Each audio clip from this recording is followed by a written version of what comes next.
Assalamualaikum warahmatullahi wabarakatuh. Perkenalkan, nama saya Dina Kurnia, NIM 21631018 dalam mata kuliah Hukum Arbitrase Lembaga Keuangan Syariah dan dosen pengampu Ibu Messi Herawati ME.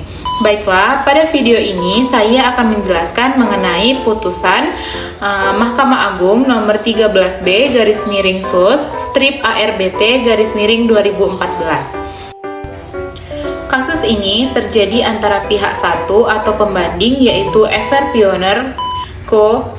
Ltd yang diwakili oleh Direktur Mr. Kim Samyun dengan pihak kedua terbanding PT Prima Jaya Indah yang diwakili Direktur Hasan Kasim. Adapun kronologi pada kasus ini yaitu tahapan arbitrase, putusan arbitrase, permohonan pembatalan arbitrase, putusan pengadilan negeri, dan putusan Mahkamah Agung. Tahapan yang pertama yaitu tahapan permohonan arbitrase. Pada tanggal 15 April 2012, pemohon mengirimkan surat nomor 019/Everlet-4/2011 kepada termohon untuk meminta konfirmasi termohon terkait rencana pemohon yang mengirimkan 9 orang ke lokasi pemuatan batubara guna melakukan inspeksi dan analisa sampel batubara sebelum pemuatan ke kapal. Pada tanggal inilah termohon mengajukan permohonan arbitrase. Tahap kedua yaitu putusan arbitrase. Berdasarkan suratnya nomor 11-11-11-Bani-WD tertanggal 24 November 2011 yang ditunjukkan kepada pemohon. Namun, Bani kembali telah melanggar ketentuan peraturan dan prosedur Bani sendiri bahwa Bani telah keliru dan tidak dapat menggunakan ketentuan pasal 10 ayat 2 peraturan dan prosedur Bani untuk memutuskan penggunaan arbiter termohon atau pemohon arbitrase dalam proses pemeriksaan arbitrase sebagai arbiter tunggal, sehingga dengan demikian pada faktanya telah terjadi kondisi di mana tidak atau belum tercapainya kata sepakat di antara pemohon dengan termohon mengenai jumlah arbiter yang akan digunakan dalam perkara arbitrase. Maka seandainya pun Dewan Pengurus Bani dengan hak prerogatifnya telah memutuskan untuk menggunakan arbiter tunggal.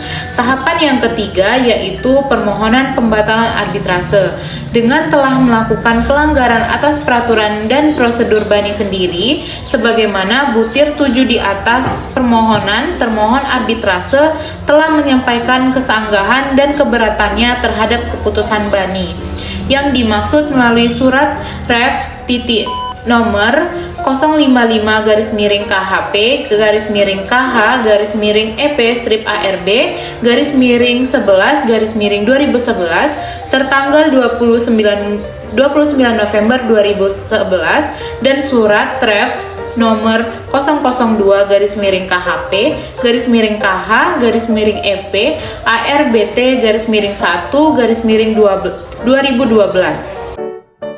Jadi kemudian pada kenyataannya Bani tetap melaksanakan proses pemeriksaan arbitrase dengan menggunakan arbiter termohon atau pemohon arbitrase sebagai arbiter tunggal. Sehingga dengan demikian putusan Bani pada nomor 420/8/ARB strip Bani /2011 tertanggal 8 Juni 2012 yang telah dihasilkan tersebut merupakan produk hukum yang cacat dan sudah sepatutnya untuk dibatalkan. Tahap yang keempat yaitu putusan pengadilan negeri, bahwa dengan tidak diikutsertakannya Bani, Pengadilan Negeri Jakarta Pusat menyatakan permohonan pemohon kurang pihak dan menyatakan permohonan AQO tidak dapat diterima. Jadi, bahwa terhadap permohonan pembatalan tersebut, Pengadilan Negeri Jakarta Pusat telah memberikan putusan nomor 320/ARB-2012-PN-JKT.PST tanggal 3 April 2013. Selanjutnya yaitu tahap terakhir atau putusan Mahkamah Agung. Mahkamah Agung Republik Indonesia dalam putusannya menyatakan bahwa permohonan banding atas pembatalan putusan arbitrase tidak diajukan oleh pihak yang mengajukan banding. Pengadilan juga tidak setuju dengan pertimbangan yang menyebabkan tidak dapat diterimanya permohonan pembatalan pemohon. Mahkamah Agung lebih lanjut menegaskan batas waktu bagi pengadilan untuk membatalkan putusan arbitrase telah lewat.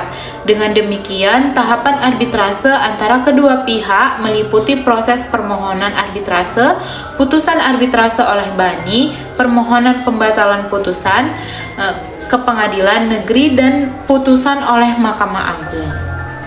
Putusan Lembaga Arbitrase atau Badan Arbitrase Nasional Indonesia nomor 420/ARB/ARB/Bani/2011 tanggal 8 Juni 2012 tersebut, pemohon pembatalan telah mengajukan permohonan pembatalan di muka persidangan Pengadilan Negeri Jakarta Pusat yang pada pokoknya atas dalil-dalil permohonan mengajukan permohonan pembatalan putusan arbitrase ke Pengadilan Negeri Jakarta Pusat dengan menyebutkan alasan pembatalan sebagaimana diatur dalam pasal 70 Undang-Undang Arbitrase. Namun, Pengadilan Negeri mengabulkan eksepsi tergugat dan menyatakan permohonan pemohon banding tidak dapat diterima putusan Mahkamah Agung Republik Indonesia. Putusan Mahkamah Agung Republik Indonesia nomor 325/PDT-G/ARB/2012/PN.JKT.PST. Tingkat banding permohonan banding yang diajukan oleh permohonan banding Ever Pioneer Co. Ltd. tersebut harus ditolak dengan perbaikan pertimbangan. Selanjutnya yaitu tingkat banding. Pada kasus ini, permohonan banding yang diajukan oleh pemohon banding Ever Pioneer Co. Ltd. tersebut harus ditolak dengan perbaikan pertimbangan putusan Pengadilan Negeri Jakarta Pusat nomor 325/PDT-G/ARB/12/PN.JKT.PST. Adapun tahap mengadili dalam kasus ini menolak permohonan banding dari pemohon banding Ever Pioneer Co. Ltd. tersebut, menghukum pemohon banding atau pemohon pembatalan atau termohon arbitrase untuk membayar biaya dalam tingkat banding sebesar Rp500.000. Demikianlah diputuskan dalam rapat permusyawaratan Mahkamah Agung pada hari Rabu tanggal 5 Maret 2014 oleh Profesor Dr. Valerin J.L.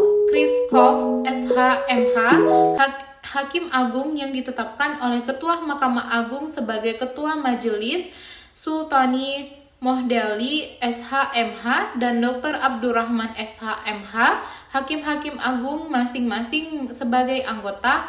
Putusan tersebut diucapkan dalam sidang terbuka untuk umum pada hari itu juga oleh ketua dengan dihadiri oleh anggota-anggota tersebut dan dibantu oleh Ferry Agustina Budi Utami, SH.MH, panitera pengganti dengan tidak dihadiri oleh para pihak. Selanjutnya yaitu mengadili sendiri. Dalam eksepsi, mengabulkan eksepsi dan termohon. Dalam pokok perkara, menyatakan permohonan pemohon dinyatakan tidak dapat diterima. Memberikan biaya perkara yang timbul kepada pemohon sebesar Rp816.000. Baiklah, itulah penjelasan dari saya mengenai kasus yang melalui tahapan arbitrase. Sekian, terima kasih. Wassalamualaikum warahmatullahi wabarakatuh.